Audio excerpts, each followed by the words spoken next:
might never have been cut, nor their complicated secrets revealed if I hadn't gotten a letter early in July 2008 from John Stauffer, Distinguished Professor of English, American Studies, and African American Studies at Harvard, asking me to deliver the Massey Lectures in the History of American Civilization. After reading the letter, I cycled through the familiar antics of disbelief. Forehead slapping, eye rolling, exaggerated scrutiny of the envelope for an error, but no. They wanted me, a photographer, to deliver the 3 scholarly lectures at Harvard, beginning on my 60th birthday, 3 years down the road, in May 2011. Rushing to my daytimer, I searched in vain for a conflict. In fact, I searched in vain for a calendar page that far in the future. No way could I reasonably decline. Years earlier, my brilliant young friend Neil Mackenzie had been given to prefacing his ironically self-inflating forecasts with the line, "Well, Sally, when they asked me to deliver the Massey Lectures." I had heard this refrain so many times that the Masseys had come to represent for me the pinnacle of intellectual achievement. But I didn't think of myself as much of an intellectual, and I certainly was no academic. I wasn't even a writer. And what did I have to write about, even supposing I could? I had acquired some acclaim and notoriety, as well as the irritating label controversial, in the early 1990s with the publication of my 3rd book of photographs, Immediate Family.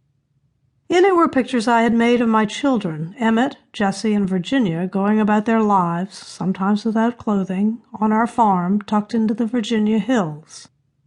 Out of a conviction that my lens should remain open to the full scope of their childhood, and with willing creative participation from everyone involved, I photographed their triumphs, confusion, harmony, and isolation, as well as the hardships that tend to befall children. Bruises, vomit, bloody noses, wet beds, all of it. In a case of cosmically bad timing, the release of Immediate Family coincided with a moral panic about the depiction of children's bodies and a heated debate about government funding of the arts. I had received grants from the National Endowment for the Arts and the National Endowment for the Humanities, but not for the pictures of my children.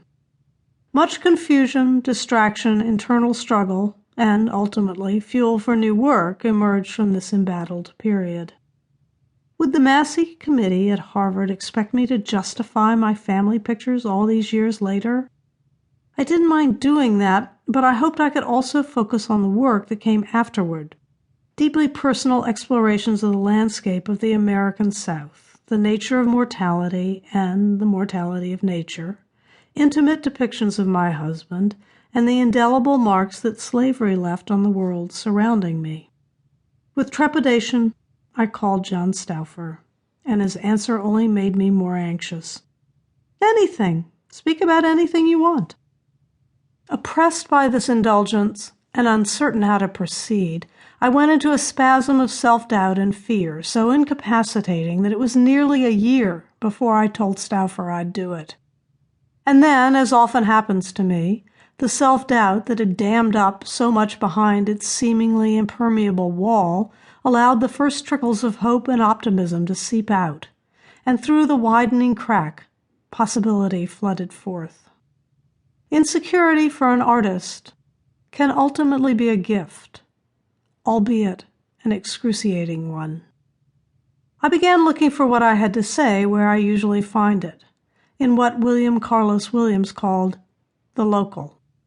I wonder if he would think my admittedly extreme interpretation, working at home, seldom leaving the spacious plenty of our farm, too much local. For Larry, it sometimes is. He once irritatedly clocked 5 weeks during which I didn't so much as go to the grocery store. But like a high-strung racehorse who needs extra weight in her saddle pad, I like a handicap and relish the aesthetic challenge posed by the limitations of the ordinary. Conversely, I get a little panicked when I have before me what the comic strip character Pogo once referred to as insurmountable opportunities. It is easier for me to